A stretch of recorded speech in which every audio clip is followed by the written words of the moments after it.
Facebook gets a facelift. Your iPhone can control your entire car, and how to avoid getting scammed by the stimulus package. It's Thursday, March 5th. I'm Natalie Del Conte, and it's time to get loaded.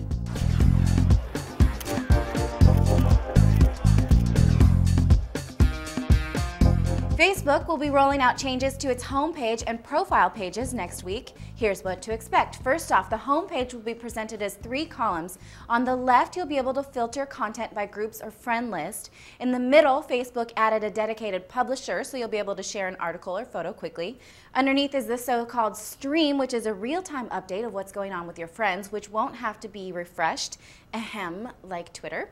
And on the right are highlights, which will include events.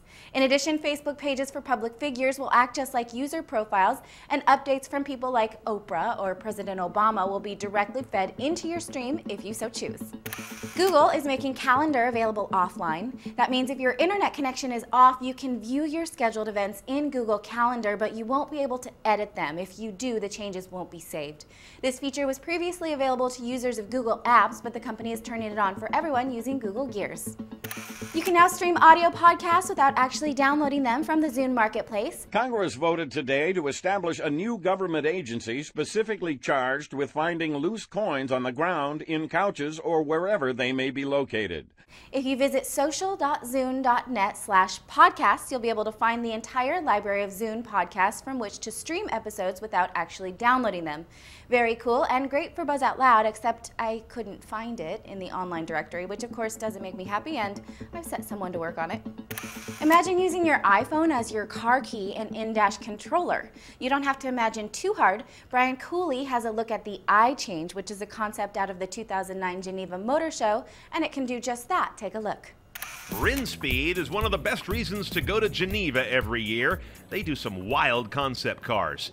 Do you recall their scuba underwater ride? Well, this year they might even top that with the iChange, which has a body that, well, can change. It'll morph from a 1-seat speedster to a 3-passenger car at the push of a button. It's all very aerodynamic, having no doors to speak of. You get in through the pop-up teardrop roof capsule. Even cooler is the use of an iPhone to control most of the car's functions you'd normally put into dashboard controls. Just don't lose your phone. AOL is said to be relaunching Winamp, the old media player from way back when. It's supposed to have a few new features like a commerce platform, artist discovery tools, and iTunes syncing, which is a surprise. The last update to good old Winamp was in late 2007, so it's about time. The Federal Trade Commission is worried that you'll fall victim to phishing or spamming scams due to the stimulus package.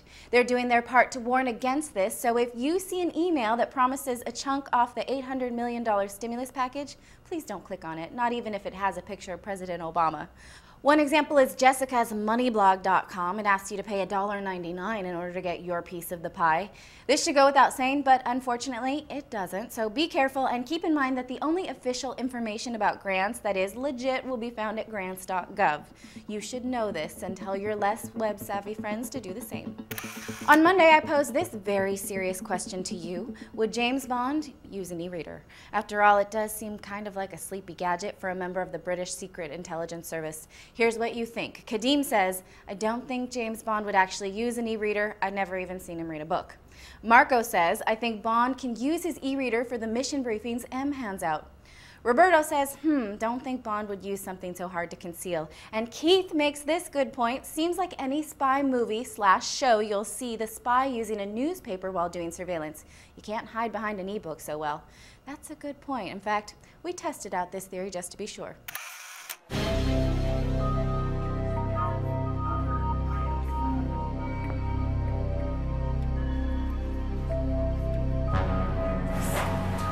What are you doing?